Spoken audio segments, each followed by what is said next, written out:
Hello, this is Sergey from ProperSoft, and today I will show you how to convert a QFX file to QIF format and import into accounting software on Mac. We will use QFX2QIF utility, and you can download it at propersoft.net. Once downloaded and installed, start QFX2QIF and select a QFX file. Review transactions before converting. Make sure you convert in correct QFX file.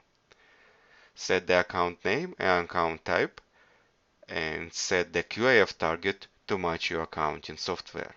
We will be importing into Banktivity on Mac for this example. To create a QIF file, click the Convert button. Confirm the file name and the file location.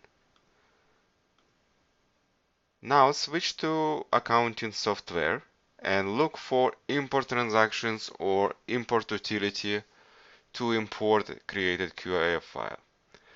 For Banktivity, we select File, Import Transactions. Then we select Created QIF file. Now we have to select account in accounting software where we should import transactions. And now transactions are imported, and you can review them, edit them, and they are inside accounting software. Thank you for watching.